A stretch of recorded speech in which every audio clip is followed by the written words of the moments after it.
Our guest this episode was born and raised in Carson, California, where she studied classical piano throughout her childhood, starting at a very young age. After high school, she attended briefly the University of California at Long Beach for one semester, where she studied interior design. Then she went to Sonoma State and graduated with a BA in both music and fine art. Our guest works as an accompanist in private studios and is currently the pianist who accompanies all of the applied music students, both the instrumentalists and the voice students at Santa Rosa Junior College in Northern California. She's also a vocal coach for these voice students at the college. While our guest's career is primarily focused on music, her interest in the arts is eclectic. She has a passion for both comedy and drawing and finds great satisfaction through creating comic strips. She also loves variety shows, theater, puppets, and dance, and has even created, starred in, and produced several variety shows for the stage. She really has a can-do attitude, is highly imaginative, and so creative. We are so pleased to welcome our multi-talented, funny, and humble guest, Nancy Hayashibara.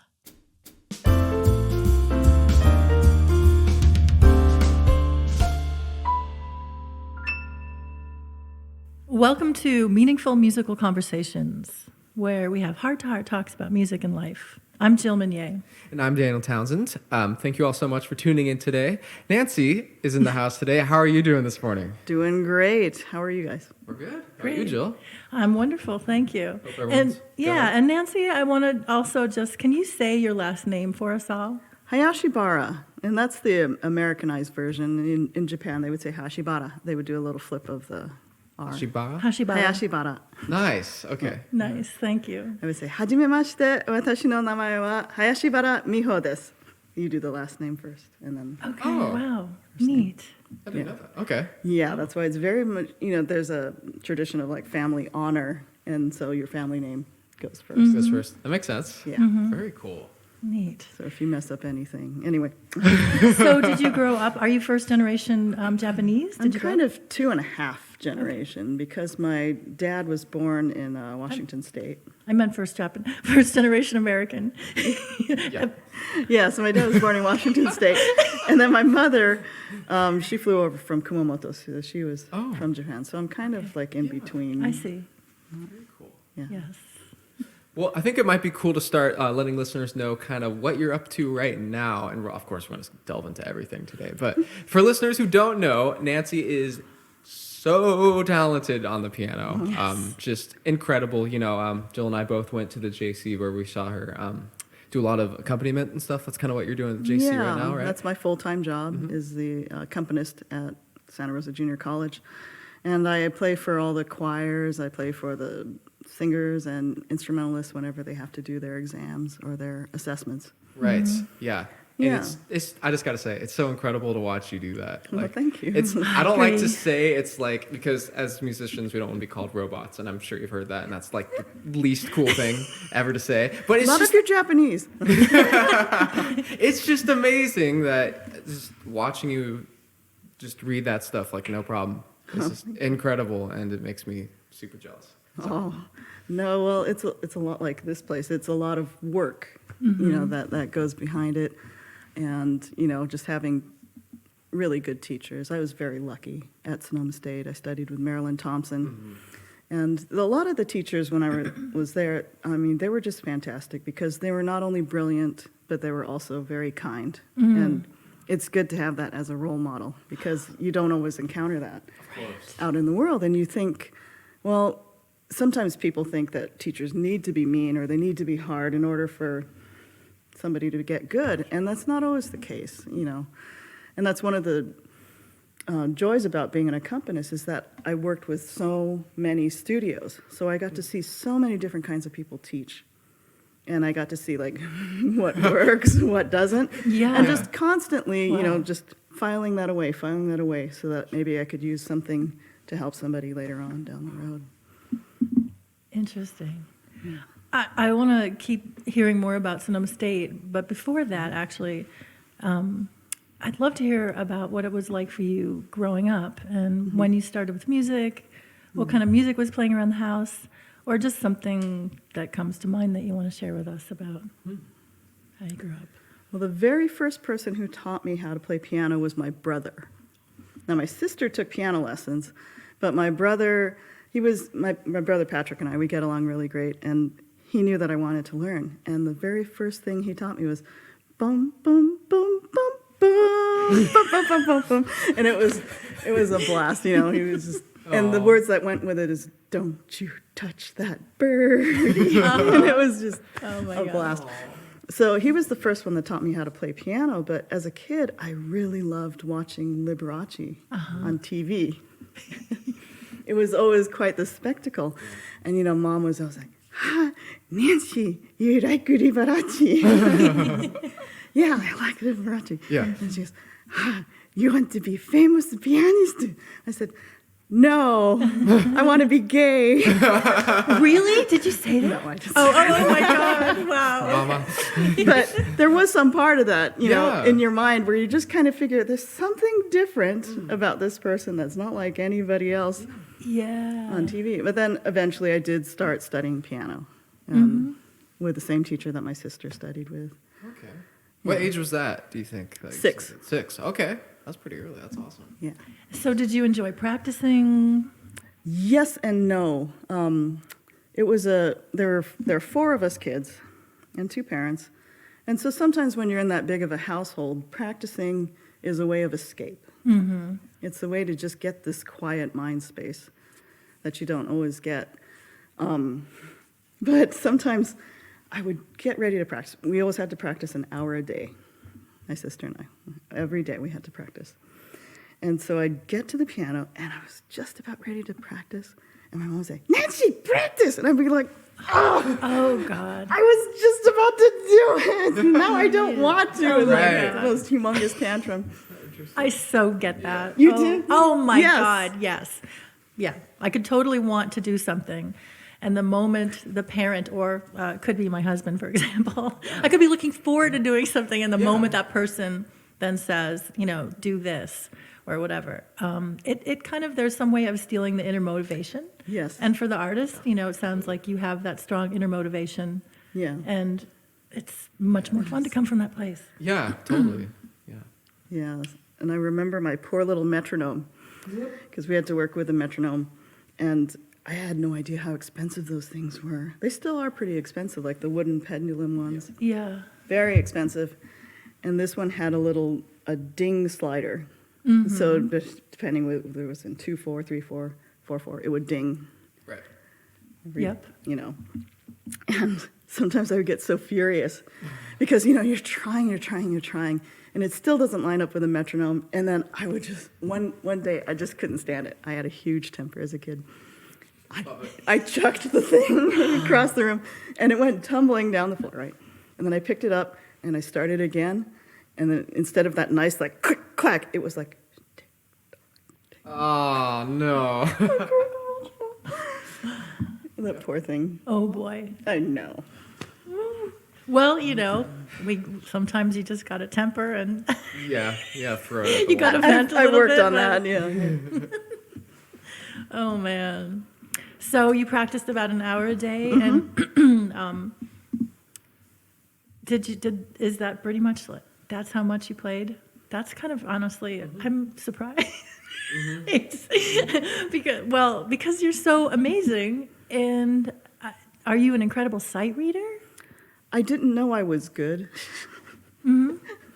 until, you know, I got to college, and then they said, oh, you can read, or you can sight read. And I said, Yeah. I guess so. I Yeah. guess so. And then when they saw that, then they were throwing tons of stuff in front of me, like going I into see. chamber groups, and then they said, oh, here, why don't you accompany some singers? And then they throw even more Interesting. music in front of you constantly. But the thing is, sometimes it's not really a matter of, you know, reading notes directly. Sometimes it's a matter of just kind of having that instinct, because, you know, we've all heard music so much, and sometimes the patterns are there even if we're not intellectually aware that we're using them. Yeah. So there's a way that somehow you're tuning into this place beyond, you know, the thinking mind when you're playing, and Yeah. Yeah, or feeling a style. You know, having grown up with things like the Carol Burnett Show and even the Lawrence Welk Show, just seeing all this variety of music, you just kind of get, it's like, okay, this is this style, or that's that style. And then you just kind of you have this instinct for what to expect. Totally. Yeah. Neat. But I've always envied you guys for studying jazz, because when you study jazz theory, I mean, doesn't that give you a little bit of a shorthand or a little bit of a shortcut into... Yeah. I mean, sure, yeah. It's funny, there's a whole room full of envy now. Yeah. Jill and I are over here just like, oh, come on. Yeah, exactly. Oh, man. But yeah, I mean, this is fascinating. I'm sorry. It's just thinking about the ability to read. As a guitarist, personally, you know, we are notoriously not the greatest readers. So maybe that's why jazz is kind of nice in some ways, you know, less about reading. Yeah. More about memorization. And it's just... I really actually enjoyed sight reading a lot, and I still sight read quite a bit. Nice. And for some reason it hasn't been that difficult for me. Although I will say that sight reading jazz rhythms is freaking difficult for me. I will say that, because it is just so different than what we do in European classical music. But that said, jazz, it's awfully fun to play jazz. I think, you know, the thing that I love about it is the collaborative thing, and it's not just playing by myself, but playing with other people. And so I could imagine that as an accompanist, you know, as opposed to like a concert pianist, you get to collaborate with other people, you know, constantly. Yes and no. There's that big movement about calling accompanists. They say, no, you have to call us a collaborative keyboard artist. And I could say, well, I could call myself tall, and that wouldn't make it true. Because there is a certain amount of collaboration, sure, but there's also, if you're accompanying students that belong to a studio, their teacher is going to want things a certain way. And the last thing they want is your 2 cents. Okay, yeah. Sure. And it's understandable, because when I'm teaching, I don't want somebody like backseat driving on my teaching lessons, that sort of thing. And then, of course, you know, you get into, if you're playing for a choir, the director wants something their way. And so a lot of times you really have to check your ego at the door. Yeah. And so sometimes when you have to do day after day of playing and having people tell you how to play, that can get very frustrating. And so you have to make time and space where you're actually doing your own creative thing. I see. Interesting. And that's why a lot of times I work on some kind of solo repertoire, and they say, oh, you're working on a recital. It's like, no, I'm saving my soul. This is for me. Yeah. Wow. Seriously. Interesting. Well, Yeah. I'm curious about your solo repertoire. What kind of music do you like to play for yourself? I love to work on Ravel pieces, but they're just so hard to learn. I mean, the front end of it is just so much, you know, like, but again, there are patterns. He's not that far out that he doesn't have like, oh, it's this scale, or it's this, oh, look, more augmented chords. But once you get that down, then there's just the shaping of it, the craft work of it, and that's such a joy, just to work on these phrases and see if you can bring them out. And especially if you get them during performance, then it's just like, oh it's great. Goodness. Wow. Do you have any Ravel pieces or snippets that you play by memory that you might want to play for us? I don't know. I think I hear a slight yes in there, a shy yes. And now we have the pleasure of listening to Nancy Hayashibara playing live from my living room. She's playing Alborada del Gracioso, which is the fourth movement from Maurice Ravel's suite called Miroir.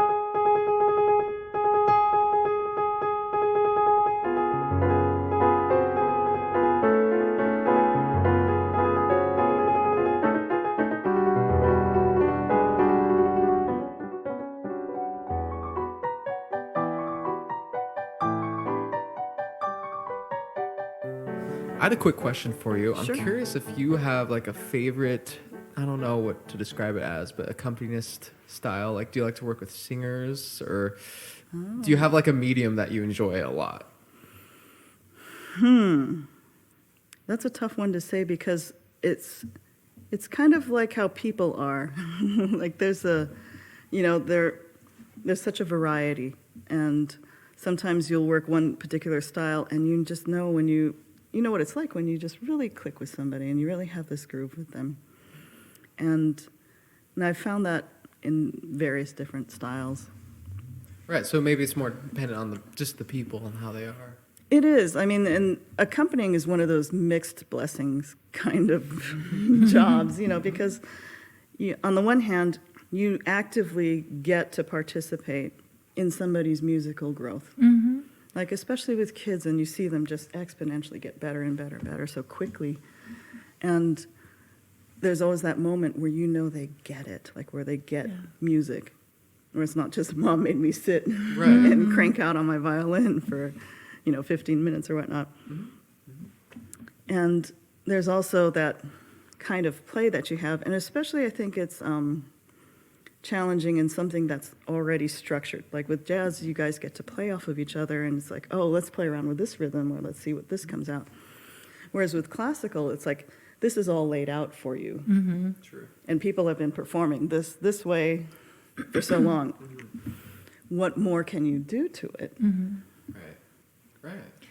So Nancy, as an accompanist, you work, you have rehearsals with students at school before you perform? Yeah. And how many rehearsals would you say that you have with a student before? The way that I have it structured, I have to meet with maybe up to about 70 students a semester Oh my God. between the various classes. And so I usually have about 50 spots during the week where I can meet with students, and they're 15-minute sessions. And for each song that they have, they get to meet with me for 2 of those 15-minute sessions. And then they also perform in class as well. So there's not a lot. So Wow. so those 15 minutes are very valuable. Yeah. And it's like find the heart of what's going to help them, but also have fun. Yeah, right. Yeah. Well, I bet they're always having fun. They're in every little session with you because you're such a heartful person. And just a preview, Nancy is also a comic, and we're going to hear about that later. Oh my. Yep. Yeah, but I'm also curious, in those 15-minute sessions, or perhaps in the hallway, are you ever an emotional support for those people? Because music is obviously it can bring up so much. It's a very vulnerable state. So absolutely. And, I'm very lucky in that way because I'm not faculty, I'm actually staff. And so this is kind of like that in between of I'm not quite, I'm not a student, I'm not a teacher. And so there is a certain level of relaxing that students are able to do around me.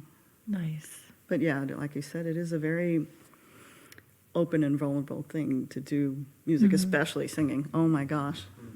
So Because- tell us about that. So singing more so than instrumental, you think? I think so, because there's no intermediary, because like with a piano, there's me, there's the piano, and then there's what comes out of it. And with voice, there's just you, and there it is. Right.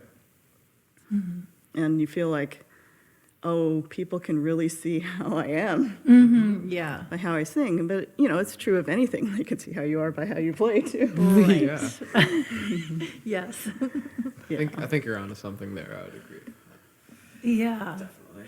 And that phrase, like, people can see how you are. That's, I think that is really a very succinct way of saying talking about the vulnerability, that we all have these things maybe that we're afraid that other people are going to see about us through our playing or singing.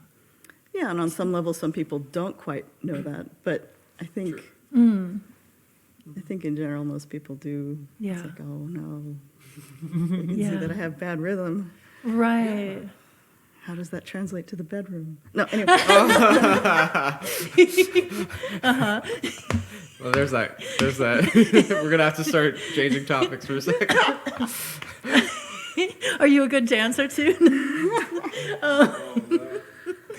But well, that's interesting. Well, and I think about the thing that, it would be maybe interesting for each one of us to share like that little piece of the thing that maybe we're most afraid somebody might see about us through our playing or performing.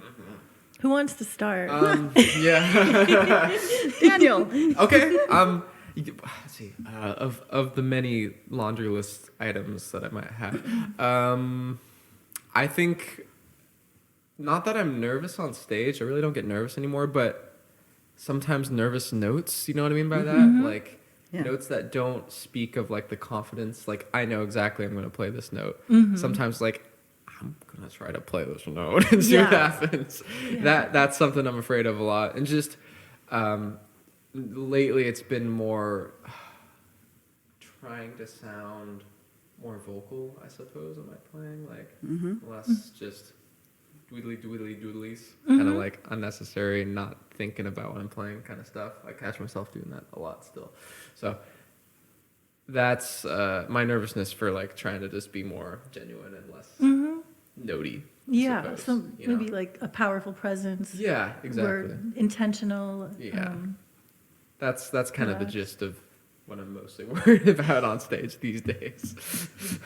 Thank you. Yeah.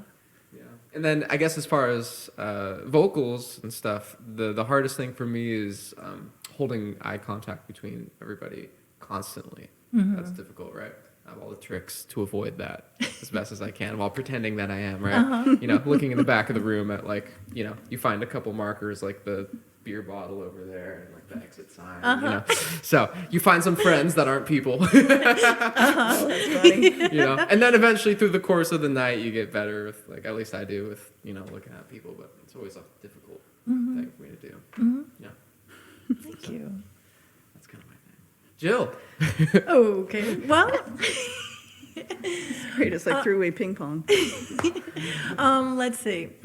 I think honestly one of the hard things for me is not actually the experience of being nervous, but being seen as nervous. And so, I think there's maybe some embarrassment that that I don't have more mastery of myself. Even though, to be honest, like in these podcasts, when we start out, I'm always like a little overly excited, and I have a hard time managing my energy. And as the guests might hear, sometimes my voice is a little bit shaky, and in the beginning, and so honestly,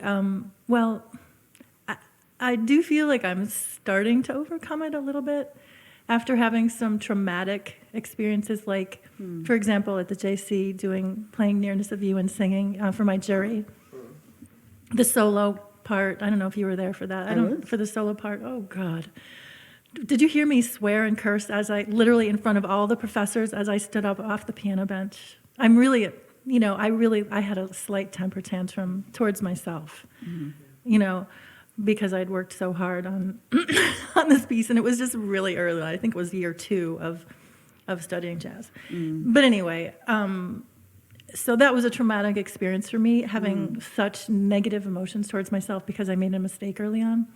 But I will say this, because I made that mistake, not made the mistake, but I had such emotional trauma, and my poor music teacher, John Simon, by the way, who's been a guest, he was trying to comfort me, as calm me down, but there was no calming me down. I just had to whatever. But that said, the trauma of that has made me much more comfortable being nervous and being okay with making mistakes. And the more that I've been out playing, and I always tell myself, I prepare by saying it's okay to make mistakes. It's okay. Whatever happens is fine. My goal is to be present and relaxed and enjoy myself. That's my goal. Yeah, that's so important. And I really, literally have to remind myself every time that that's my goal. And I do prepare plenty, over-prepare sometimes. So, But I would say, to answer that question, of course, I'm sorry, guess I'm a little long-winded. I'm trying to work on it. No, this is good. I'm trying. I'm afraid of, yeah, or making like a really, when we're all doing hits together, or there's some big thing that has to happen all at once.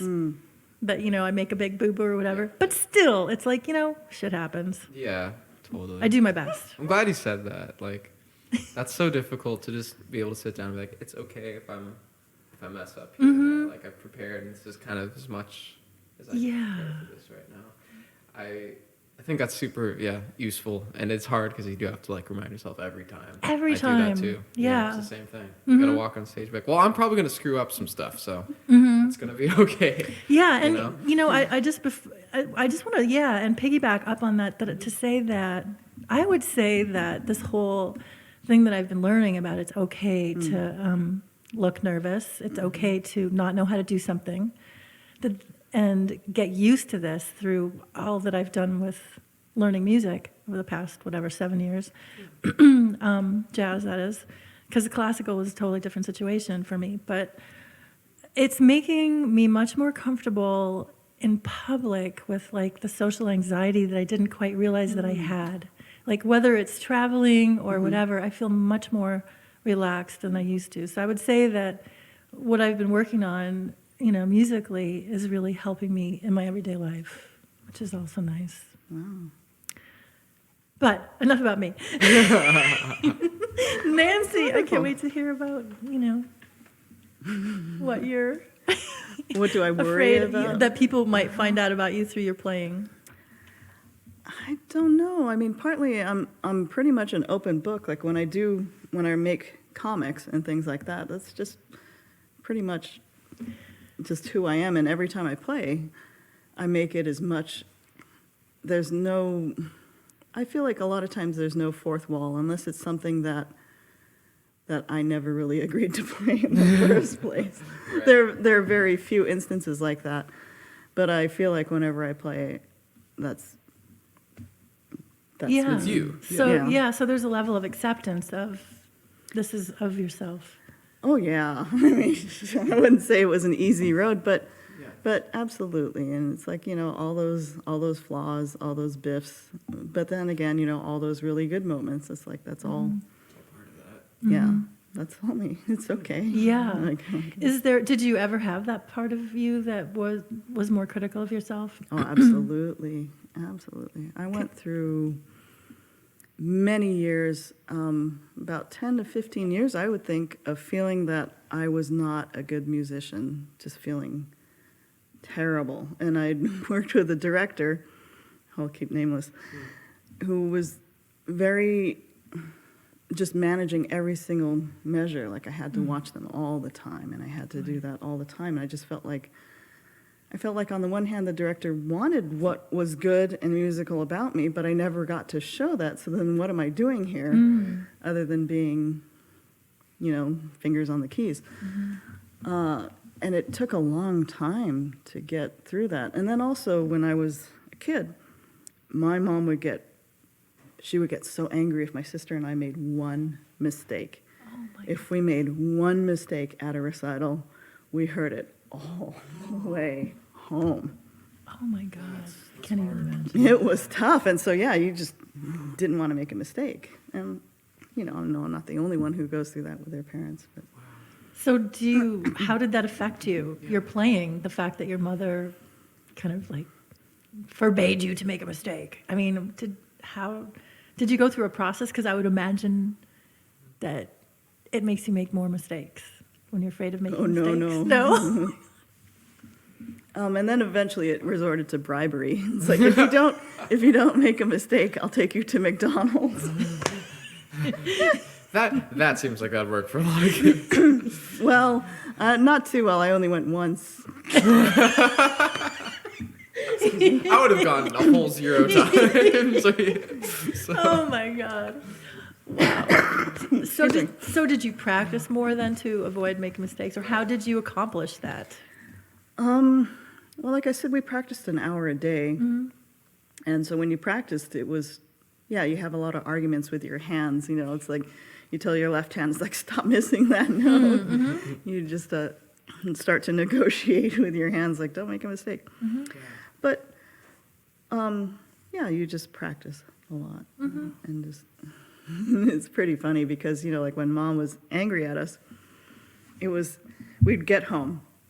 And our house was kind of how we were chasing each other around here. There was a circle. Like missed that. There's a little island in the middle. And Mom would yell. She would yell at us, right? Yeah. And it didn't matter. Like, both of my sister and I were motivated not to make a mistake because it didn't matter. Like, whoever made a mistake, we'd still have to hear, Sure. Mom yelling at us, right? And so this was how we got to learn about the Doppler effect, right? We'd hide in our room. And she would be yelling throughout the house, and you'd hear her, she was, and she'd circle past our room, and it's like, oh my gosh, please just spank us. Just get it over with. Right. Yeah. Spank us.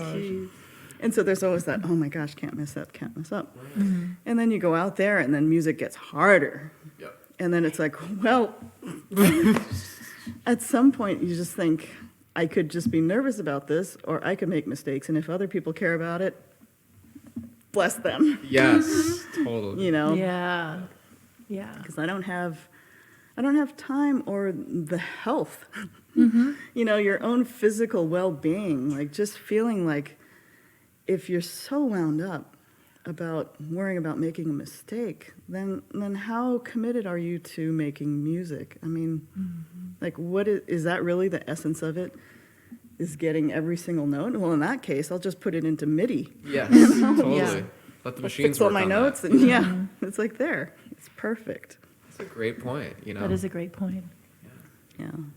So music isn't about being flawless at all. No. It's about expression. Absolutely. Like I was talking about with Ravel, like working on those things and just wanting to tell stories or wanting to just have a room follow you on this little musical journey. Is like, check this out, or listen to this, or here are all the little things that are just like coming out of the ground, and here's the sky, and here's just getting all this evocative stuff out there and having this journey, because a lot of times what we forget about making music, like, with music there are about four elements of it. There's the thing that vibrates, whether it's the voice or the instrument or, sound coming out of an amplifier.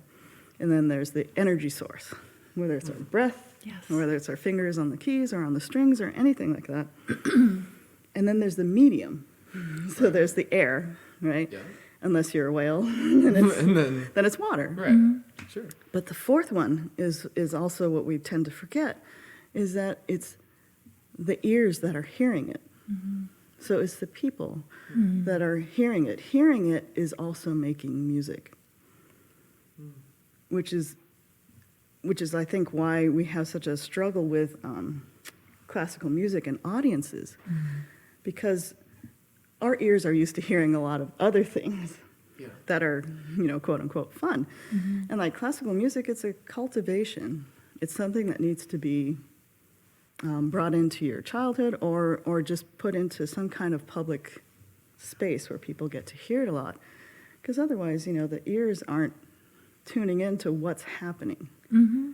It's just something mellow, or it's something that doesn't quite soft music. Yeah. That's nice. Oh, yeah, I can, do my chores to this. Or homework or something like that. And that's why you have the, stereotypical image of someone sitting in their chair with the speakers, the classical music, and their little wine glass. But what that actually means is they're being intentional and trying to be the listener and see what's happening here. It's not just about having some background going on. Yeah. Well, this conversation about this brings me to actually thinking about how you and how I recall meeting you, not just seeing you, but actually an first interaction that I remember that we had, which was in the hallway at the JC. Mm-hmm. And I was wearing a Woo Academy long-sleeved red T-shirt that I'd gotten at Woo Academy. And this is Justin Eggert's Tai Chi Academy and Kung Fu Academy.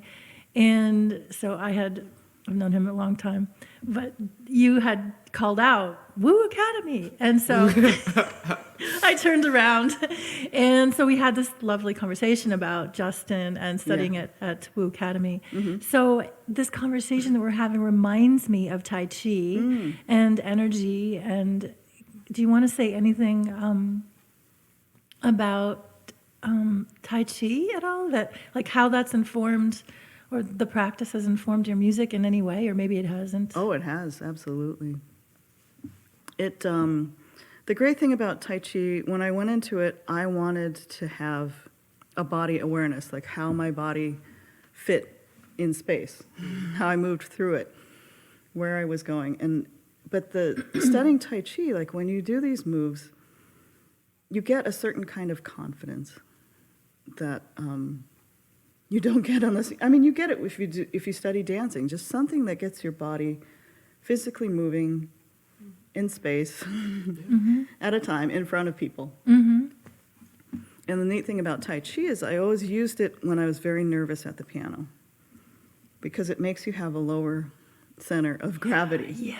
Because when people get nervous, they bring everything up. They bring their shoulders up, or they just start to lock things up.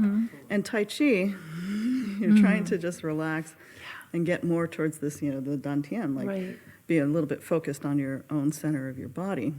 And then it's always like, okay, shoulders, letting them come down, that whole thing. And then it's like, oh, wow, I actually made it through this passage. Yeah. Just having this different body awareness. And also, I think the adrenals are somewhere mid-back here.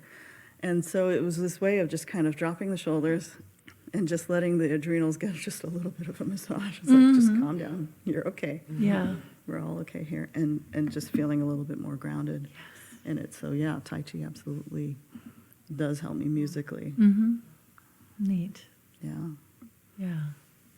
But that was fun. I do remember that. Yeah, yeah. We had lots of fun little interactions in halls over the 6 years that I was there. Semester after semester. You would think it would be like a kung fu movie. It's like, hey, you.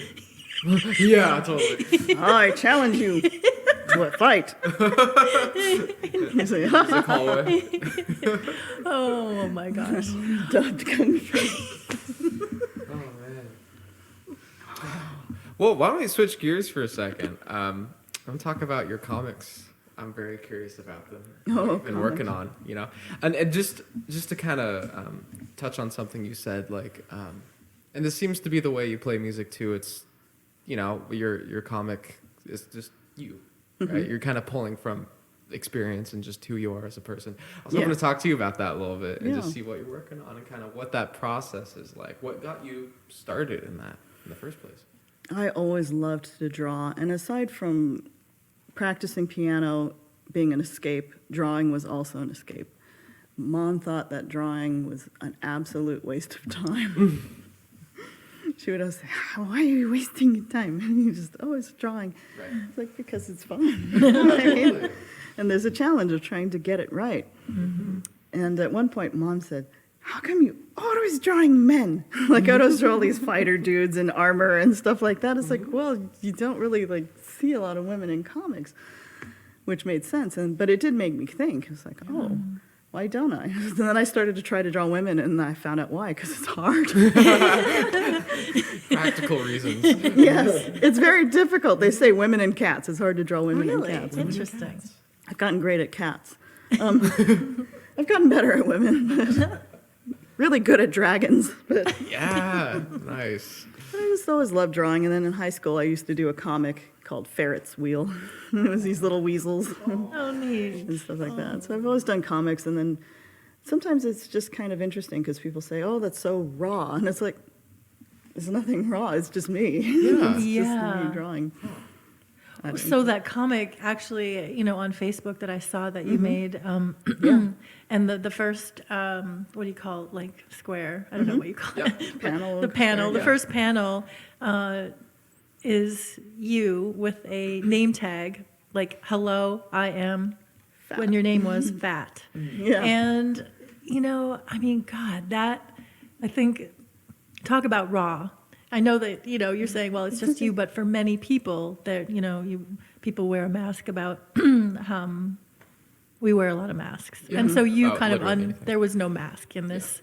Do you want to say something about that comic and about, Sure. the issues that you addressed in there? Well, that one can be just this whole thing that explodes into other things. But, a lot of times we have our first impressions, like when we see people, a lot of times the first thing that click into our mind, like short, tall, fat, Right. black, white, skinny, or Of course. Yeah. anything. It's like, I think we're hardwired for that. That's like this ancient It is. part of our makeup, because that's how we had to survive, right? Like, are they a threat? Are they not a threat? Do I run from this? Do I not? Right.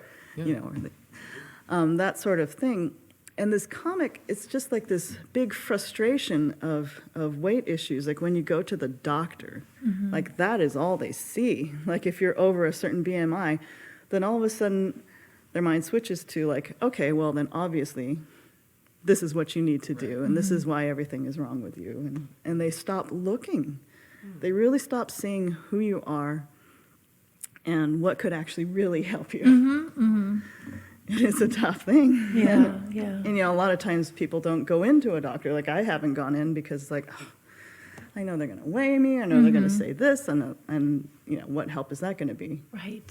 And in a way, it can even just pile more stuff on top of you that Yeah. it makes it harder. Seriously. And plus, to be honest, I don't think doctors know a hell of a lot about nutrition, just traditional doctors. And, Yes. It's just not as straightforward as everybody thinks. It isn't about calories in and calories out and math. And it's not about always weight. It's like, how much does happiness and self-acceptance play a part in our physical health? Yes. And what kind of, anyway, but we won't go Oh man, down Girl, all that road. I'm right behind you on this. Oh I'm my ready. God. I'm ready to dive in deep. But I loved that comic, and if you guys, anybody wants to follow Nancy on Facebook, you can check out that comic. It was a fun one to make, but like things like that one-page comic is about 4 pages of writing, just writing, and then you concentrate it because you have this limited space. Right. So it's like, I only have this amount of space to say what I need to about this particular topic, and then you've written like all this stuff. It's like, but don't they? It's like, Yeah. No, because you have to think about it. That's what I think is great about comics, is that you just have this.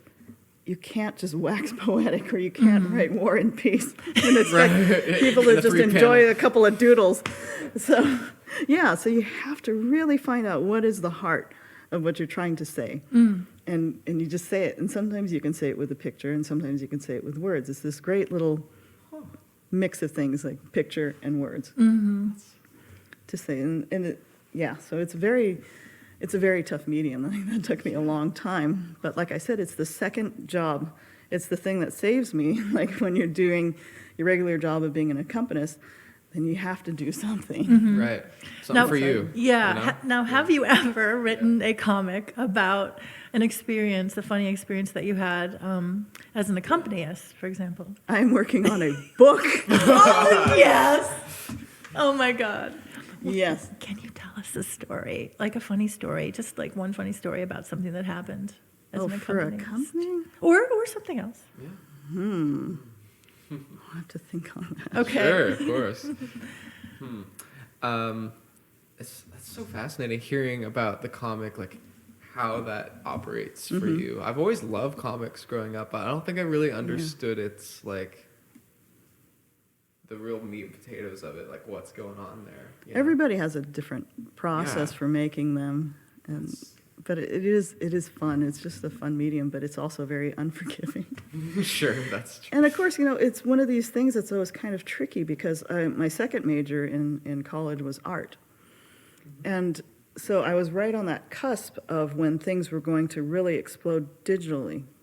Whereas, like, what's the point of being a fine artist if all graphic design and everything is done on a computer? But I was like right on the edge of that, to where it was still kind of like 6 of one, half a dozen of the other. Which one was more faster or more economical, that sort of thing. And so with comics, it's also a trippy thing too, because like now people can do vector line drawings, and what gets the point across? Like you see a lot of web comics, and it's really not about like getting a pen on paper, but it's like trying to make this image and these words just instantly click. Yeah. So it's not always about like drawing ability. That's what I try to tell people. It's like, you don't have to be a good artist to make comics. You just have to like be able to get that image across. And it can be very simple. Yeah, interesting. Yeah, just as a side note, when my brother and I lived in San Francisco, and I always made my Christmas gift because I didn't have any money, so I made him a black address book, and for every single letter, I made a cartoon. It was black and white, and then I painted it like with watercolors. Oh, that sounds so every beautiful. letter, it was it was like a cool funny idea. thing. Dang. Yeah, but anyway, it was I actually have it because he's no longer with us, but cartoons. But I loved hearing how you wrote all of these many pages and had to figure out a way to, pare it down to what is really the core thing that I want to say here. Mm-hmm. How can I give it this punch? Neat. Yeah, are there any other comics, like, so I know that they're often about a reflection of what you're experiencing, what's going on. Have you written any other ones that deal with any different topics? That are just like, Yeah, just, yes. So, earlier I was talking to you about orcs. yes, and yes. things like that. So this story, the main character's name is Orkley Borkley. And I cannot possibly be more in love with this already.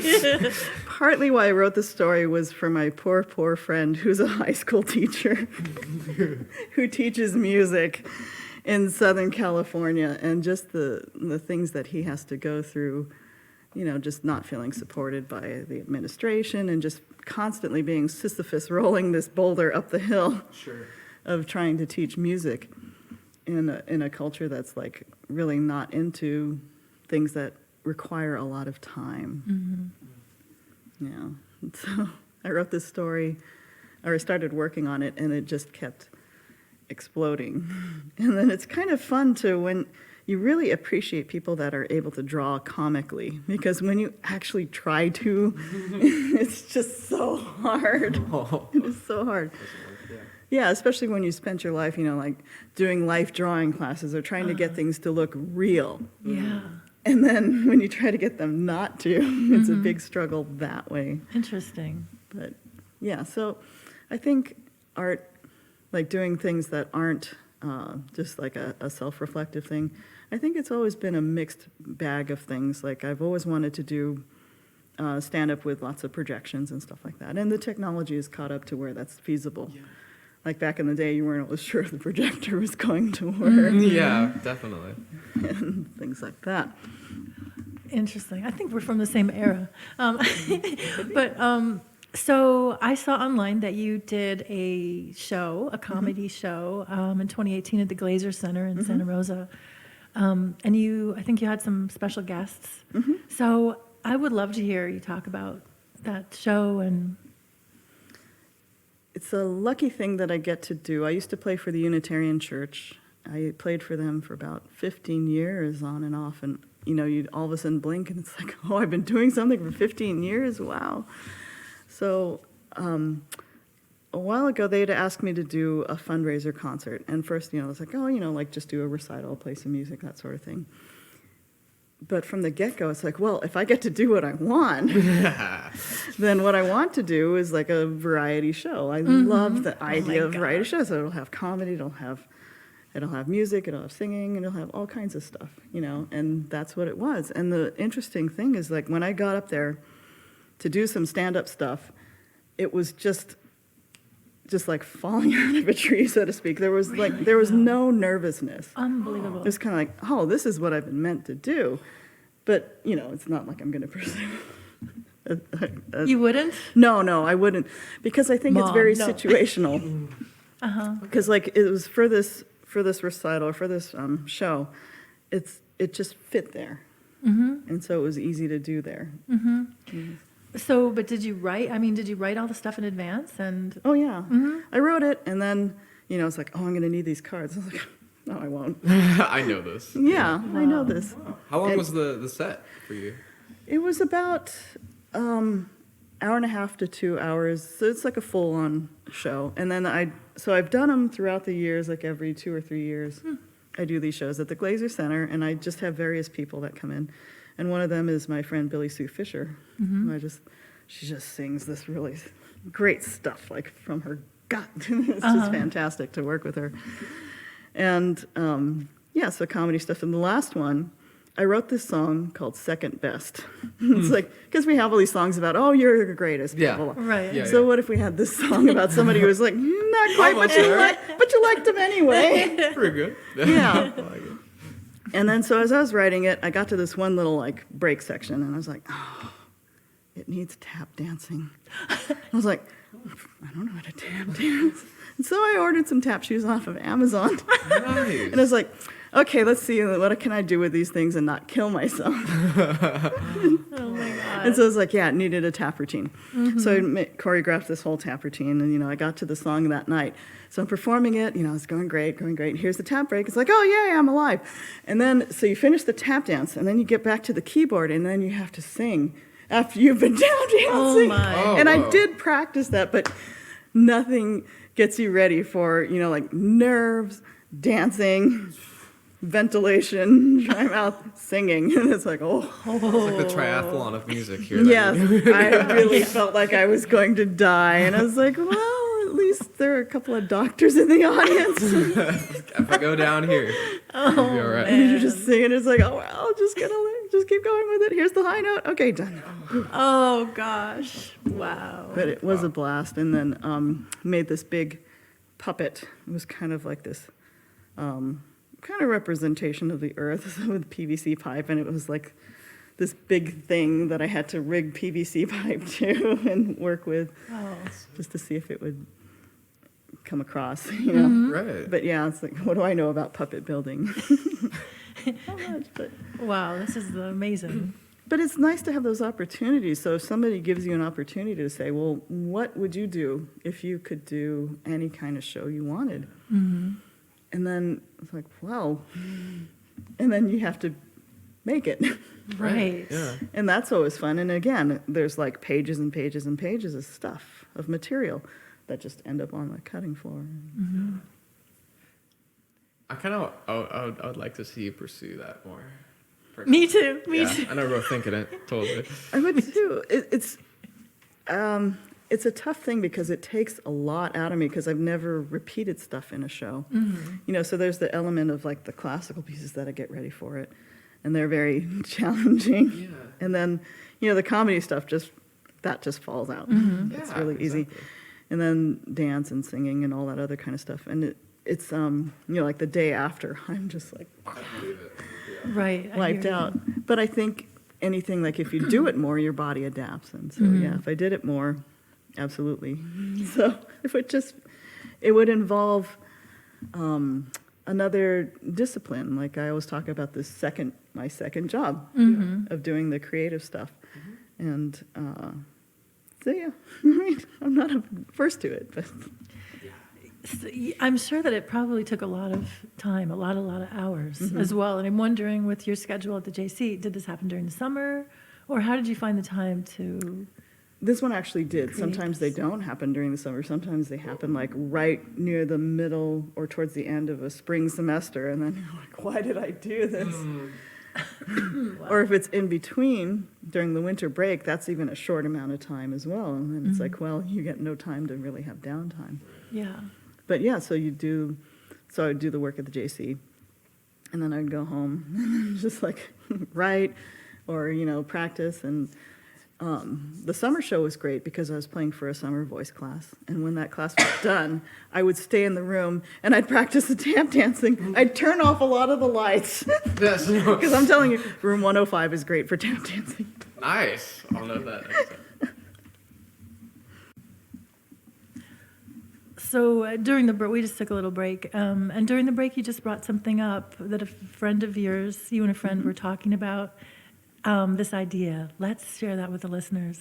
Yes, my friend Judy Alba, she came up with the idea of a church of music where you would have just music on a Sunday. So there would be no sermon. The sermon is actually in the music, basically.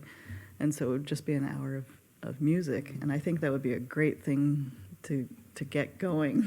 I love that Just finding idea. a space for it. Yeah, Yeah. the space. That's the one thing. And all kinds of music. We just find a way to just schedule people in. I really love Just- that idea. Yeah. Yeah. So do you want to say anything about your sense of spirituality? Or?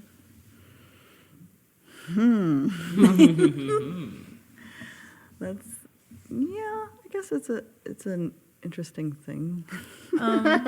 Everyone's got their own versions. Or not. I mean, or maybe it's just like one little sentence you want to say, or I mean. Well, I think even though a lot of my ways of being aren't Japanese, I think spiritually some things are, as in feeling like a lot of, like there is spirit in everything, like as far as like nature, especially. Like when I go to a place and I'm very nervous and I've never seen this piano before, one thing I do is I actually put my hand on the piano and I actually say, hello, right? And I said, let's have a good time, you and I, or, hello, it's good to meet you. Hope all your notes are working Yes. today. And if they're not, that's okay, because some days my fingers aren't all working. Oh, yeah. But just to have this communion,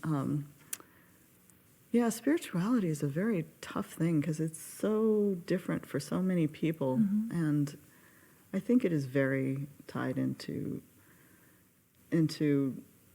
I think just being, because I was always envious of friends of mine who were artists. They were clearly artists. Like my friend Machiko, she paints, and she would commute, like an hour one way to school and back. She'd be at the studio until midnight, just painting and painting and painting. And I was like, wow, that's an artist. Yeah. That is an artist. And then, but there's really nothing that says you can't have that towards what you do in your everyday life with everything. Like you can treat everything that way. And spirituality is such a tough thing. It's such a big subject. I don't know, what do you... Yeah, and here's the thing before, jumping into that, as long as we all, and I'm sure we all do, all agree that, we're comfortable with everyone having their own spiritual ideas and, because it is kind of like almost answering the question of how do I exist in this, what makes sense to me and how do I move about this life. Yeah. That's very, it's hard to communicate that, it's kind of scary being that open about how you flow through life and how you experience things and visualize and, interpret everything. It's super difficult to do. Thank you, Daniel. Yeah. So now that it's very difficult, Jill, what do you think about it? That was beautiful. Well, I noticed that, that as you threw that question back to me, I started to feel my heart, just kind of it was just a kind of a strong, boom, boom. Yeah. No, it's a real big deal. I think it's a good thing because we don't really have words that help us talk about such things. Yeah, and I guess for me, it's really developed over the years. I will say that as a child, my sense of spirituality is different now than it was then. Back then, I grew up in a Presbyterian church, and I was secretly in love with Jesus, and I had this little child's Bible that I would hide under my bed because I didn't want anybody to know. And he was kind of like my secret boyfriend almost. Yeah, secret crush at the time. I get it. Jesus crush, yeah. I mean, who hasn't been there? But then something happened when I was 15, and my mother was actually she was actually very active in the church, and she was typing the newsletter, the Burning Bush, and she was creating, a garden outside in the parking lot, doing all this stuff. But she was also being sexually abused by the minister, who was often over at her house, and Wow. yeah, having dinner, and then later as a teenager, she told me many other things that they were doing. So anyway, at that point, I kind of lost my sense of, because I will say that. This is a horrible thing to say, but I was going to say even as a Christian, but I'm going to say as a Christian, as I was back then, I never got confirmed because I never, ever wanted to commit to one. I didn't believe in one path, or there's a lot of things that I didn't believe, but I had a sense of spirituality. So anyway, but to describe my sense of spirituality. I don't really have a lot of very specific words for that, other than to say that it's a great mystery, and that it's probably like the foundation of the way that I live my life, and that I'm definitely a work in progress, and kindness is really probably the biggest part of it. Kindness towards myself, and recognizing that really everything that exists is well, no word for everything that it, Yeah. I don't really have words for that, but there's just a practice of feeling my oneness, you know, with all that is, and looking to see and untangle what keeps me feeling and experiencing a sense of disconnection or separateness Right. at times. So I do spend quite a bit of time looking at those things and self-reflecting and seeing where my mind helps create separation, and just trying to have as much self-compassion, you know, as possible. Wow. So Yeah, that's amazing. That can be kind of difficult and just hard to regulate in a way. It's just being present and seeing where that disconnection starts. I'm terrible at that. So well, it's you just- know, yeah. I mean, writing, It's and fun. which I've done for you know ever, just have stacks and stacks and stacks of journals. But writing really actually helps me with that. And kind of like a practice of, it's a combination of listening and writing. Like sometimes I'll have these little conversations, and I just wait till I hear this thing coming out of the question, and then I write that. It's kind of like a gift comes out of it. And some of those things actually I turned into songs. Nice. Nice. so- That's good stuff. Yeah. But anyway, Yeah. thank you all for listening to that. Thank you for sharing that. Daniel, Yeah. how about you? Well,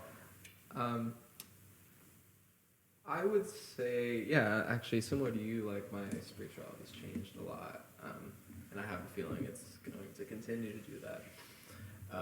Because where it is now is definitely very different. I've gone through phases of being younger and kind of being real. I was also raised in a Christian kind of family, and you know, we did the church thing once a week, and so that's kind of how I was raised, and I was totally involved in that and cool with that. And then something kind of hit where the exact opposite happened to me. I was like, oh wait, I don't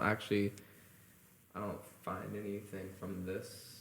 It's not really like, it doesn't make sense to me right now. And it actually kind of makes me uncomfortable, the whole concept. So I'm gonna steer away as much as I can. So I was on total other end of the spectrum until more recently, kind of in the college years, I would say, where I've been exploring this a lot more. And, you know, I'm definitely a work in progress as well. In fact, the way I kind of see the world and the way I want to walk through it is something I can't quite do yet, you know? Like, I try to do it a little more every day, but it's difficult, right? So there's, I guess I have this vision of the way I see the world and how I want to follow that concept, but it doesn't always, we're not there yet, basically, is what I'm saying. Anyway, simply to boil it down, you know, I think, and you mentioned this a second ago, like energy and everything. Yeah, everything is definitely connected, and I think there's a lot less like separation than we actually see. I think it's all just one big energy system. I think everything's connected that way, and kind of walking around, you know, as cheesy as it is, you know, the thing that connects us all is love in some way, and oftentimes there's also just reflections of lack of love. So it's kind of, you know, one side versus the other. You have that everywhere you go. So just trying, I think for me right now, what's important is just being aware when I'm seeing those reflections of the lack thereof and trying to push it towards that direction, like seeing where we could fill those gaps, you know. Yeah, that's kind of where I'm at right now. It's just exploring that connectiveness with everything, and how can I kind of achieve that better. Yeah. You know what I mean? Yeah. Anyway. Yeah. Yeah. You know, just one last thing about that. It connected to, you know, it just seems like it's a theme for all of us around the connection. I just wanted to share kind of a pivotal moment. It was actually with Justin's Tai Chi teacher, Shudong Lee, you know, is our mutual teacher, and my first class actually with him. And and it's the words really don't mean a lot, but for me, in the moment when he said them, something happened. And so basically the instruction was, we were just standing there, and he said,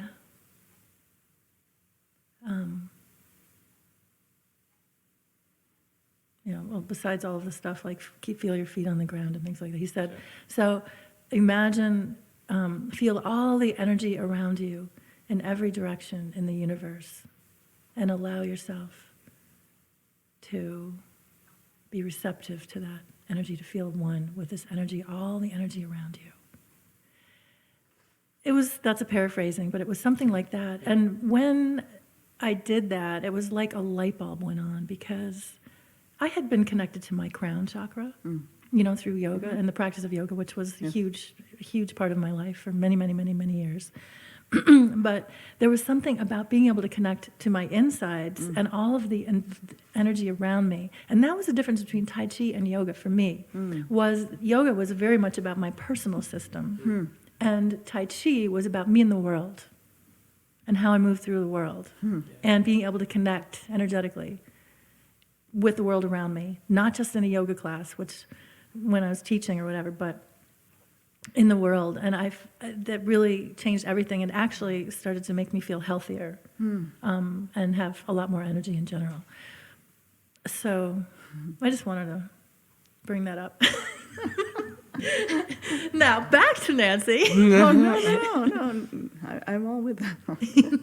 Well, just the idea that, you know, we have this, the Big Bang Theory, right? And everything just gets scattered around, and then like everybody's made of stuff that's been flying through the universe. Yeah. And then we get this little kernel of, I don't know if it's a soul or this concept of an individual that does kind of like split us or separate us from everything else out there. Right. I don't know, sometimes I just look in the sky and I just try to see how far I can see. And doesn't it just seems kind of lonely. I mean, Yeah. I was like, where is everybody else? Yeah. It's true. Yeah. Boy. Yeah. Deep thoughts. Well, okay, so this comes back to things like music and art and language. And I think it's just like, you know, pointing our ears towards the sky and seeing if we can pick up anything. I think all these ways of communicating, like music, being able to say these things that words can't, being able to say it in a way that words can't. I think that's, you know, this yearning to connect with other people and trying to find different ways. If it's not language, you know, then maybe it's visual arts, or maybe it's music. I was telling my friend's daughter, it's like she'd never been to a chamber music concert. She'd never been to any kind of classical thing. And I said, well, you can think about it this way. Like, in some ways, things like classical musicians, in ways that, well, classical music in a way is kind of an ambassador, because you could learn a quartet. And chances are you could play this with other people around the world, because a lot of people have had this exposure to classical music, but nowadays maybe other things as well. Yeah. Like you could go to Japan, right, and jam with some people, you know, play jazz with some people. Yeah. But what does that, like, what is the communication that happens there? Right, and music is it's all vibration. And what comes across in that vibration? This kind of leads me maybe to this question that you had talked about wanting to kind of, or this topic. So Nancy, do you believe that hardships or life lessons make for a better artist? Like, how does that relate to creativity? And well, remember how you were talking about your traumatic experience at the applied auditions? Yes. There was an interview with the actress Cicely Tyson. She was doing an interview with Oprah, and she says, you know, I don't remember any of my great experiences. She goes, I remember all the bad things, because that was when I grew. But going back to the job of being an accompanist and playing for all these studios, sometimes you see not what we would call legally, abusive situations. Like you can see somebody just being really hard on somebody and thinking like, oh, well, this is how I was taught. And this is how I'm going to teach. And I know this made me good, so it's going to make them good. So it's kind of interesting because it's like we don't quite break the cycle of violence when it comes to music, especially like teaching in certain situations. And so, you have to witness a lot of this. And like I said, the great thing about it is that I can see all these different things. Is there a reason to be that way? And it's like, well, it may work for very few people, but overall, no. Like whether you're nice to them or whether you beat them, they can both lead to success. But I mean, there's a lot of baggage that comes from, being tough on people, and sometimes you might not make it. I mean, I thought Steven Tyler actually said something really neat, because he was talking about his experience with American Idol. And they said, you got to be a little bit more, harder on these people. You can't just say, oh, that's great. And he was saying, well, I mean, this is a young person. I don't want to tell them they can't sing. And maybe down the road when they have a kid or something, they don't want to sing to this kid because they don't think they can sing. And it's like, way to go, Steven Tyler. Wow. And so especially with singing, we're talking about how vulnerable it is. And when I'm working with people, it's like, I don't want to say that one thing that makes them stop or not do it anymore. And it's a tough thing, because sometimes, my funny brain wants to make a joke. Right. Oh, that would be so, no. You got to save that one for another time. Or you can read the room, so to speak. It's like, oh, they can take it. So does it, I mean, Jackie Chan, it's like he got as good as he did because his teachers were crazy hard on him, like the regimen that he had to go through. I mean, what makes a good artist? Well, and it's debatable whether that person would be just as good without having had that, the beatings or whatever he went through. Also, there is some more research now being done on what goes on in the brain around learning. And one of the things they've discovered is that our brain we don't learn as well when we're feeling afraid and unsafe. And that doesn't surprise me though. No, Having extra stress, it's going to lead to harder times. I certainly can't practice if I'm stressed out. I mean, have you always had nice teachers, or have you had? Yeah, I lucked out. I know Jill's had some different experiences, and we should talk about. I mean, my story's simple, mostly, pretty much, actually. So it's been an easy ride. Well, and I did have a Spanish teacher once, and I just happened to have been a very shy student. I obviously talk a lot now, but I used to really barely talk.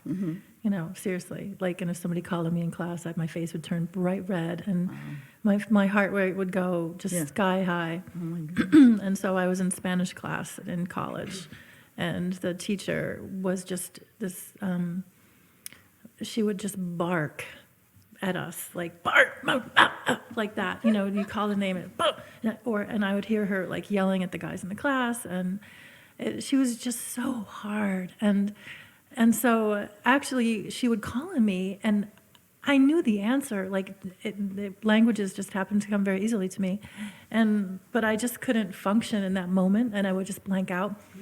And that happened over and over again, and she was getting mad at me because I couldn't answer. And so one day I just went up to her after class, and I said, I just want to tell you that it's just harder for me to think and to answer. I can't. My nervous system, for whatever reason, I get so nervous that I blank out. And so she said to me, well, I have to be this way in class because I've got a lot of football players in here, and if I'm not hard on them, then they're not going to do, they're not going to do their homework.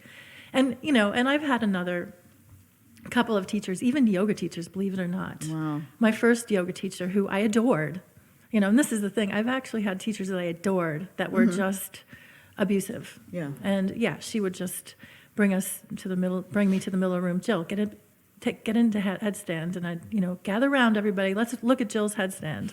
Oh my gosh. And then she'd point at me and say, "That is a dead headstand," and come down. And then, I'd say, "Well, I didn't understand why it was dead, and well, what made it dead?" And she'd like, "I'm not going to tell you," and things like that, or just slapping. But it was an Iyengar style, so she was a first-generation Iyengar teacher, and that was kind of, that level of abuse is not unusual for, whatever. So, teachers being taught in a certain way, and then they pass it on to their students. So, Mark Anderman, I think, is at the JC. I don't know if he still is the music chair, but he does a lot of research around best ways that students learn best. And, he has a PhD in, I can't remember exactly what. He told me once, but I can't remember. I'm sorry, Mark. I'll have to look that up. But it was around learning, and I just don't know the name of the degree. Sure.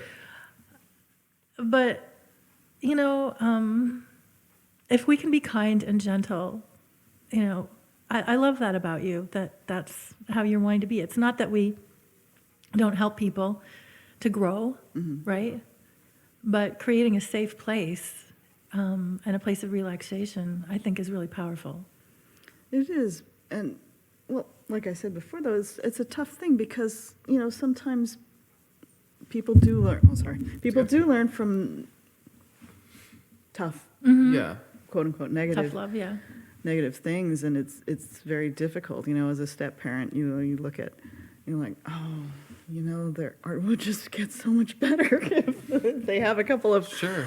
life lessons. But you don't want anybody to get hurt. You don't want to see them suffer. Yeah. And Well, what do you mean by life lessons in that context? maybe it's like a tough relationship, or just something that happens that just gets them just a little bit more aware of the world, because Yeah. I guess one of the lessons in Buddhism is that there is suffering. Yeah. Yeah. And yeah, you can have secondhand experience just reading the news, but it's different from firsthand experience. Yeah, absolutely.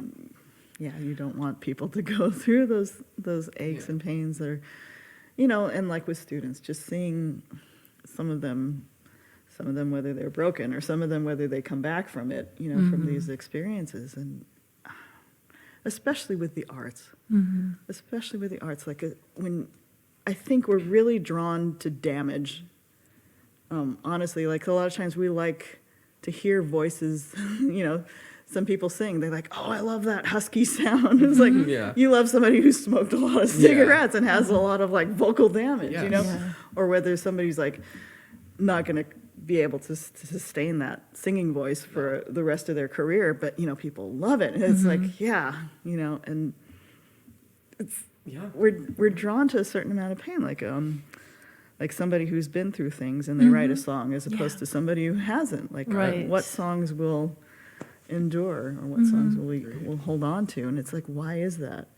That's a great question, I think we've talked a little bit about liking sad songs. Oh, I totally. love, it's so much a part of our humanity, the whole wide range of emotions and things that we all go through in life and feel.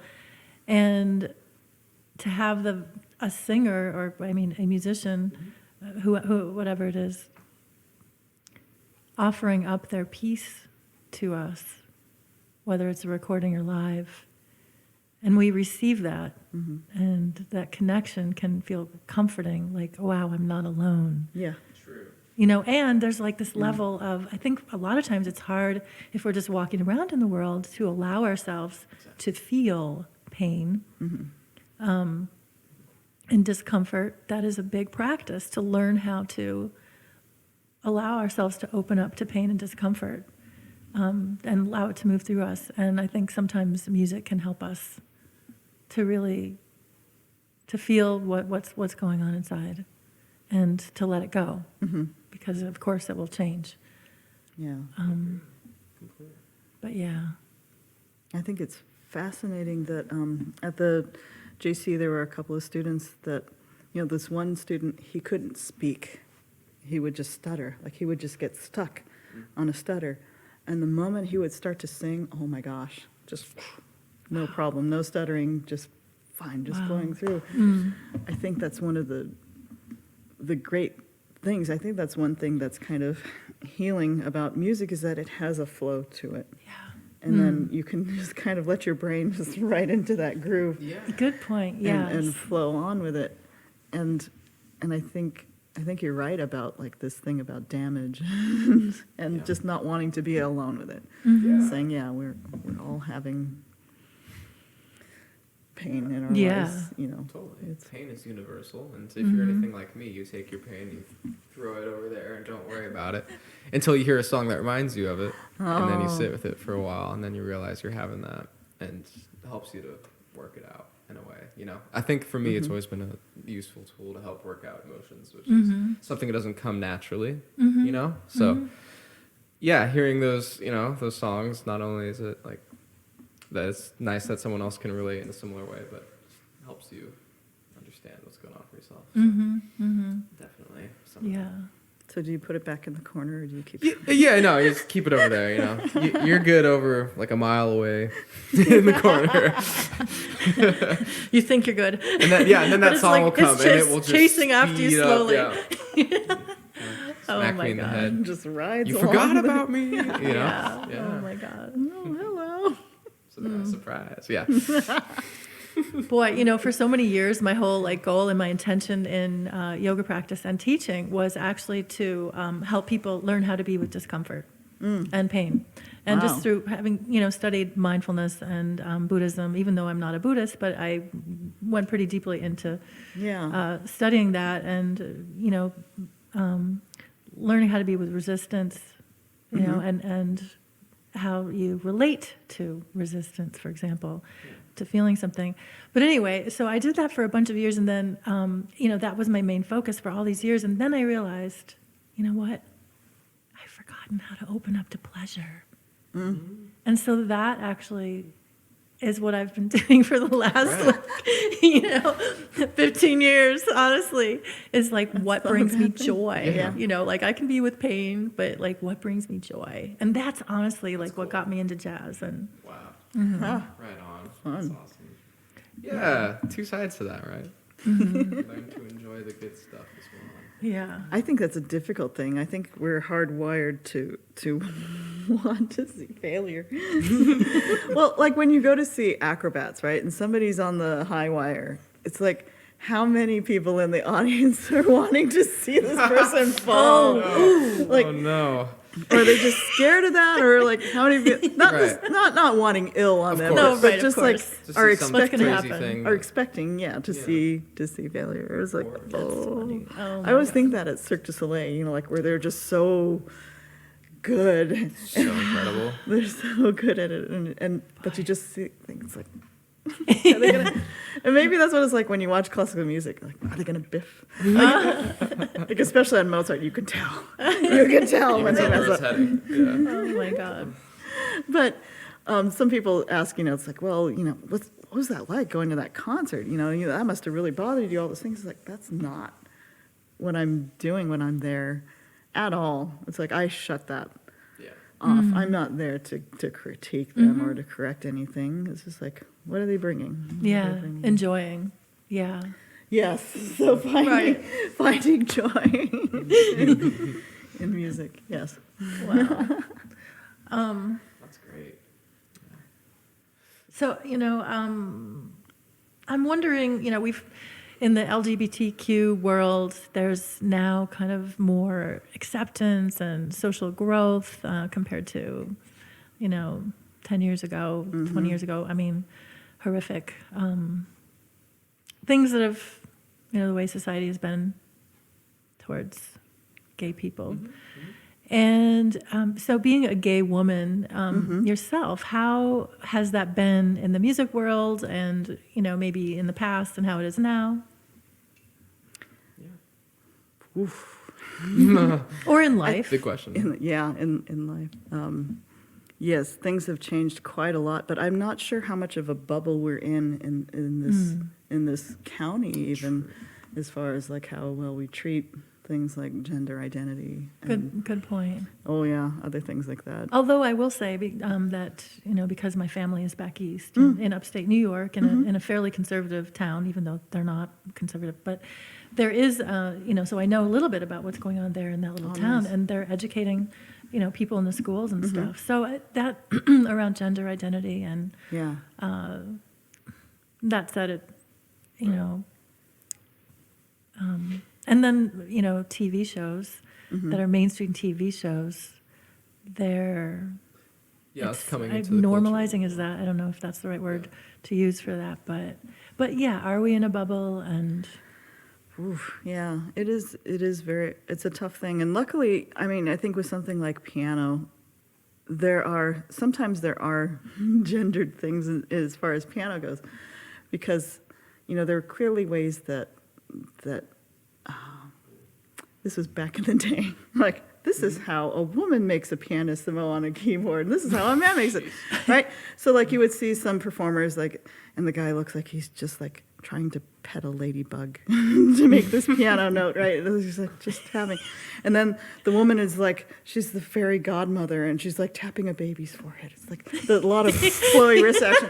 And, Hilarious. oh, my gosh, when I saw that, I was like, no. And luckily, none of my teachers were like that at all. They were just like, you do what you do to get the sound that you want out of it, and playing with color and all that sort of thing. But I do think that being gay brings a lot more, what'd you call it? Not butchness, but to my playing, yeah, I'm not going to, like, I've got these great Popeye forearms, and part of that is, like, from playing 6 to 8 hours a day, but just not being, I'm not going to hold back. And I think as women, I think that really keeps us from learning a lot, because we are taught to be, or we were taught to be, very demure and very, understated sort of thing. Like, to be out there was not very encouraged. And then, I'm like, who I am, it's like, oh, well. yeah, It's just going to go out there anyway. I mean, how far have we come? I don't know. We still have far to go. And it's interesting working with parents throughout the whole years, as I was saying before. Like when, like in my 20s, and when I was working with kids, you could see that kind of nervousness that parents had. Like, oh, here's a gay person who's going to work with my kids, and I'm going to watch, or I'm going to stick by them and make sure, nothing happens. And then, I mean, how many news reports do you have to see where it's not gay women, Right, or right. like your kids?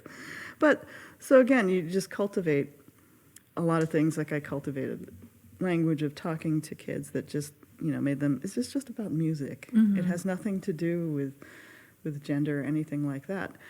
However, when you're working with people in the context of musical theater or classical music, singing, any kind of vocal stuff, you look at the subject matter. It's like there was no way that I was really, I think for a lot of times I was disappointed to know I was a soprano, because the literature that you would have to sing as a soprano is like, I don't want to sing about can't help loving that man, or I don't want to sing about this, or I don't want to sing about that. Good point. They always tell you, write what you know. It's like, well, why can't you sing what you know? Right. Yeah. Because those songs aren't out there. And as a mezzo, you're kind of a little luckier, because then you get to do a lot of these pants rolls.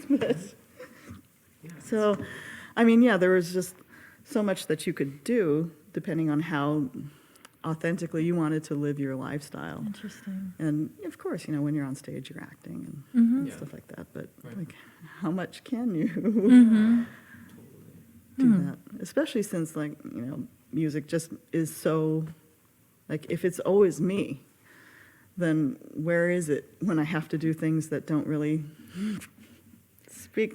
Not you. Yeah. Yeah. Totally get it. Or can you find someplace? Yeah, just have to do a little bit more soul searching or soul changing. Yeah. Interesting. Yeah. It is a tough thing. So you have really been a singer then? No. No? No. Okay. No. So did you sing in a choir? Did you, because, Sure, I've sung I in see. choirs, but Okay. like in college and stuff like that. okay. And then like when I coach, when I do vocal coachings, like I have to warm up every day. I have to warm up Right. because Like otherwise, you have to demonstrate things or? oh sure, Oh my God. yeah. Okay. It's like, well, how does this go? And then you have to just sing it. And it's I like, oh, see. it goes like this. Wow. And if you don't warm up, then you're using your voice in that capacity for hours a day, Yeah. and then you lose it. Mm-hmm. You get laryngitis or you get sick. Right. So you sing, but you're not like a singer. That's not Correct. something that you're interested in doing, but you're trained actually as a. I do it when, just like the tap dancing thing, it's like, oh, this needs a song. Okay, Yeah. fine. I'll sing. Just writing a song. You do a lot. Yeah, I know. My God, you're so creative. Well, part of it is you just do it. It's like, oh, I want to do this, and then you do it. And that's the beauty of things nowadays. Like, you just see people that just go for it. Mm-hmm. It's not like how, especially with things like YouTube, right? It's not like how it used to be where you wanted This is an so agent true. to find you, Right. and then you'd get on TV and people would see you. Nowadays, like, what Yeah. don't we look at? Right, yeah. I Yep. agree. Okay, if you do so much as it is there anything else you've just, that you gravitate to that's maybe not music related, kind of sort of in your time away from working at the school? Anything you're really into outside of that? Gosh, that's a tough one. Yeah. Like for me, it was finishing The Witcher on Netflix. If anyone hasn't seen that, that was my Finished thing. it already? Oh yeah, took no time. Wow. I don't know. what I'm The on break Witcher right is. now. I'm taking advantage. Before my life completely goes back to chaos mode. So. Yeah, no, that's good. You got to catch it where you can. Yeah. I think just non-music, it would just be writing. Right. Writing. I do love to. I never knew that I liked to travel, but I do like to travel. Nice. Part of it, a friend of a friend, she's a singer in Germany, and I found out she was going to be singing the role of Electra, from Strauss. And I said, you know what? I have this hunch. I need to go see this. And so 2 years down the road, I bought a ticket. I went to Germany Nice. just to see her sing. Oh man. And I was not disappointed. I was completely blown away, and she was fantastic about it. My friend Suzanne, she got me a ticket that was like center, and like everything is going on stage, and then the moment she's getting ready to sing, she faces, and it's just like I feel like she's looking right at at you. me. Wow. We're in this concert hall, it just fills the Wow. whole hall. It was just an amazing experience. But outside of like creating things, or Just outside of music, anything that's not necessarily music related. So traveling totally is kind of Traveling, not, yeah. even though there's music wherever you go, but that's and not. and writing, I just like to write and draw. Like that's one thing that's always been kind of on the back burner. I mean, I used to always have these dreams that I had lizards that I had forgotten about. And they were emaciated, and I hadn't fed them, but they were still alive. And I keep having this recurring dream about, like, pets, or mostly lizards, that I didn't take care of. And I think a lot of times it was that, like, all these other facets that really were still alive, Yeah. but just needed to somehow live. Do you have like a musical fantasy or a creative fantasy? Something like if you could just blink your eyes and you're there doing this thing, what would that be? Church of Music would be one little minor dream. Yeah. Just finding ways of making it more accessible for people to do music. Like when I see Gustavo Dudamel and, when they organize these big, like, grassroots music programs where they put an instrument in every kid's hand. Yeah. I think things like that are wonderful, but also, like, Daniel, you're saying, I want to see you do more of those things, those kind of shows. It's like, dude. yes. Totally. Oh my gosh. Yeah. So do you have any favorite comedians? Speaking of. Good question. Yes. How about Hannah? Well, I shouldn't say that. Sorry. Go ahead. No, Sorry, go ahead. I didn't want to put a name in your mouth. I do. The funny thing is I do, but they're not coming to my mind right now. Right. How about Hannah Gadsby? I don't know who this is. Oh my gosh, you've got to look up her Netflix special. Mm-hmm. I'll tell you later. I like John Mulaney. Mm-hmm. He cracks me up. He has a new show with the Sack Lunch Bunch with a bunch of kids. Like, Oh, I think okay. Took me a second to think what you're talking about. Yeah. As far as comedy goes, George Carlin's always been my yes, Yes. fave. yes. Killer. Yeah. I love George Carlin. Me too. It's always tough. Like, whenever I do my shows, I make sure that I keep it so that kids can be PG in some sort Yeah. of fashion. Yeah. I might have said shitty once, but that's about as far as it can. Oh yeah, because I did a song called "Batshit Crazy." Mm-hmm. It was about a woman. She's batshit crazy, but she's cute as hell. There you go. The blues tune. It was a country song. Yeah. Well, because why not? Yeah, right. In the I'm chorus. going to the next variety show. No doubt. It was a fun song to write. It was like, she's batshit crazy, but she's cute as hell. Logic and reason are a mighty tough sell. Your mind says no, but your body says, well.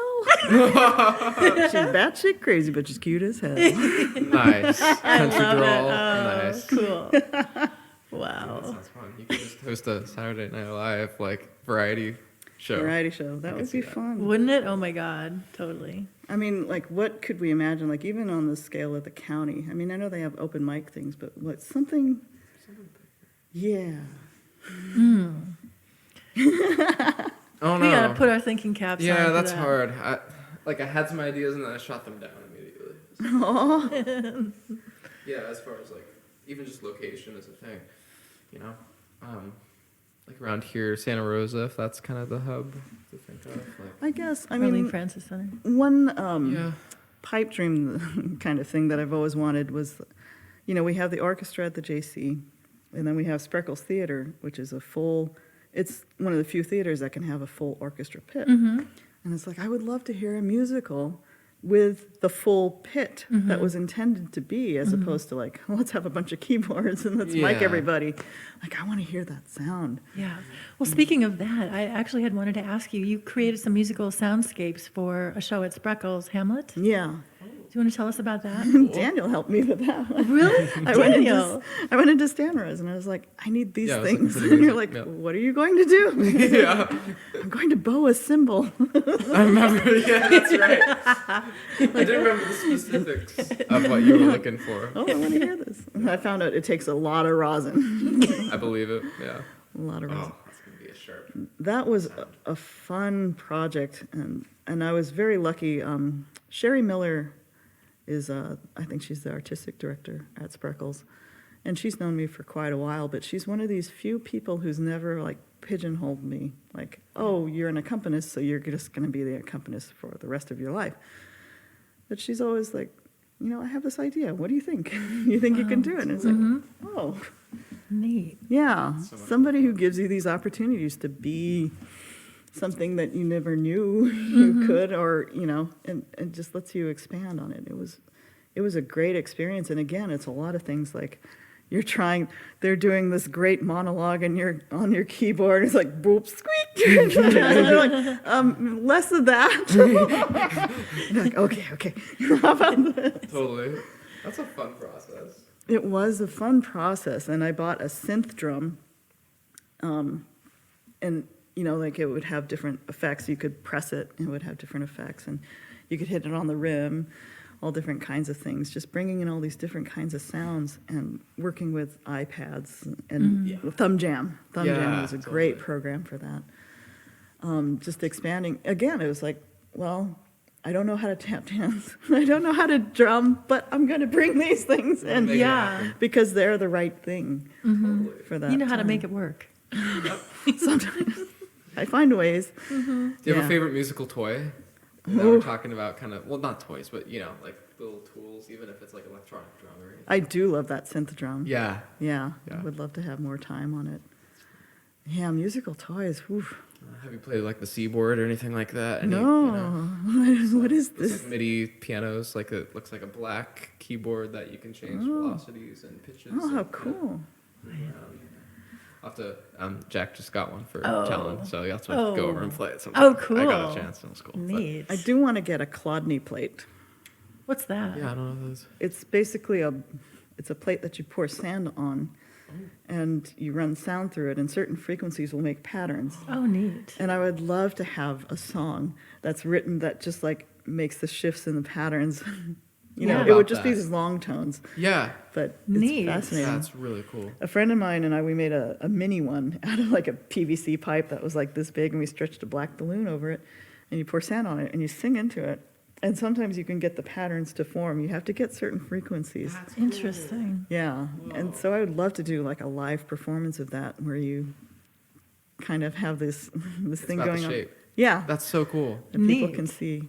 And you know how Jerome does those things with the multimedia stuff, where he has projections.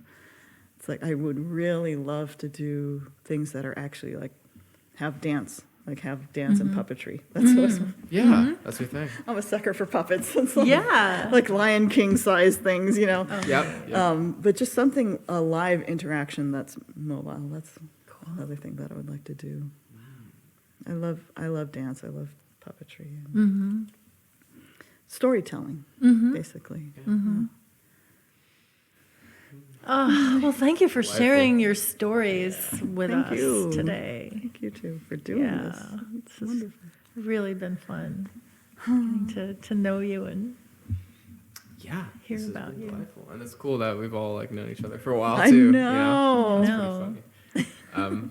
I totally forgot that you came in to stand and that stuff. That's so funny. I remember seeing you perform every time. You just looked so cool. Like you always Yep. had yourself well put together, and you go out there, you know, with your hair back.